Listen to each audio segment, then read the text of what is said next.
지금 모든 언론, 뉴스가 조용합니다. 그런데 숫자가 지금 소리를 지르고 있습니다. 환율 얘기만 나오면 사람들 이렇게 얘기합니다. 아, 또 경제 전문가들 겁주기 시작했네. 근데요, 경제는 겁주는 게 아니라 순서대로 때립니다. 첫 번째가 환율이고요. 그 다음이 국채. 세 번째가 국가 신용등급이고 그 다음에 국민 지갑이 털립니다. 이 순서 지금까지 단 한 번도 어긴 적이 없는 순서입니다. 근데 지금 이상하죠.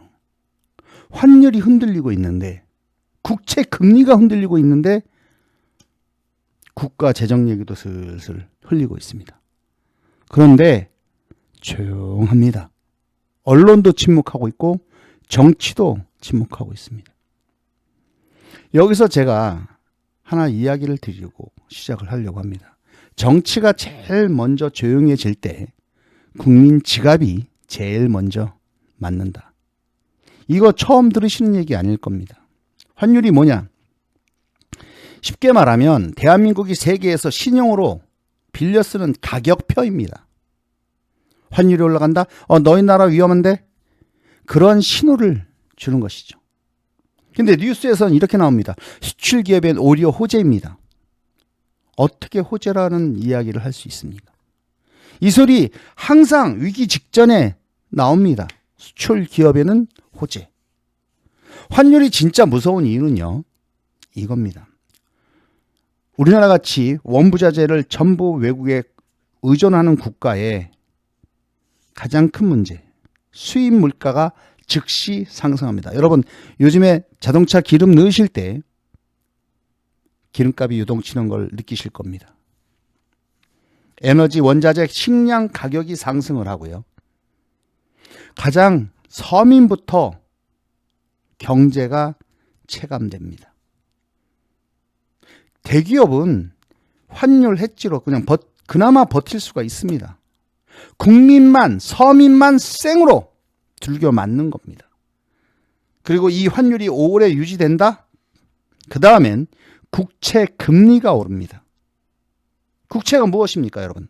나라가 빚내서 쓰는 차용 증서입니다. 내년도 대한민국 국가 차용 금액이 54조 원입니다. 54조 원을 국채를 발행해서 돈을 땡겨 쓰고 있습니다.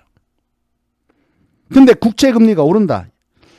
대한민국이라는 나라에 돈을 빌려줄 때 이자를 더 받겠다라는 이야기가 나오게 되죠.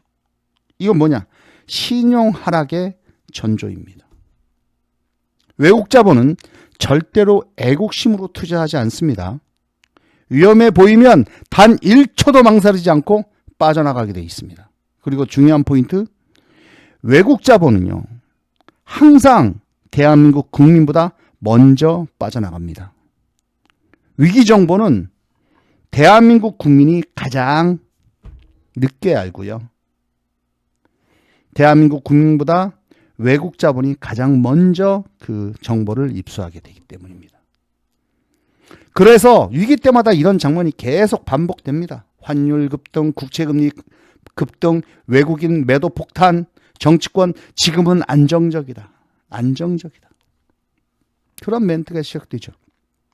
이 네 개가 동시에 나오면 그때는 이미 늦습니다. 이상하게도 위기 때마다 공통점이 있습니다. 갑자기 정치권이요, 조용해집니다. 야당이든 여당이든 목소리가 작아지고 불안 조정하지 말라는 말이 나옵니다. 언론은 경제 코너를 뒤로 빼죠. 이 말의 진짜 뜻은 이거죠. 이제부터 국민이 불안해하면 곤란하다. 왜냐? 불안해하면 제일 먼저 뭐부터 하느냐? 달러 사고, 금 사고, 부동산 팔려고 하고 예금 인출한다. 이게 한꺼번에 움직이면 그건 위기가 아니라 폭발입니다. 그러니까 정치권은 항상 위기 때 이렇게 얘기합니다. 국민 여러분, 지나친 불안은 삼가해 주시기 바랍니다. 이 말이 나오면 이미 안에서는 다 알고 있다는 뜻입니다. 위기 때마다 항상 반복되는 사람들이 있는데요. 대기업 오너 일가 자산이 이동을 하고요. 정치권 인사들이 해외 자산 이전을 하고, 고위 공무원 가족이 유학이나 이민을 갑니다. 달러 예금, 금, 해외 부동산이 급증을 하게 되고. 근데 국민은 언제 움직이느냐? 뉴스가 떠들 때, 길거리 환전소에 줄을 설 때 이미 가격이 오를 대로 다 오른 다음에, 그러니까 항상 국민만 비싸게 사고 비싸게 처음 맞습니다. 이게 바로 선정보, 선도망 구조입니다. 외환위기든 금융위기든 결론은 항상 똑같습니다.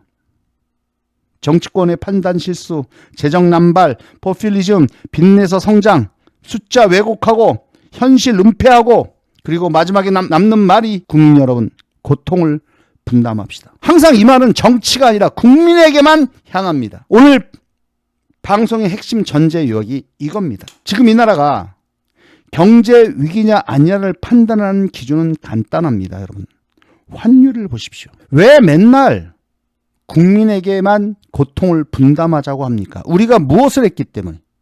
우리가 열심히 자기 맡은 바 일하고 자기 자리에서 최선을 다한 것밖에 없습니다. 근데 그들은 항상 국민을 속입니다. 특히 좌파 정권.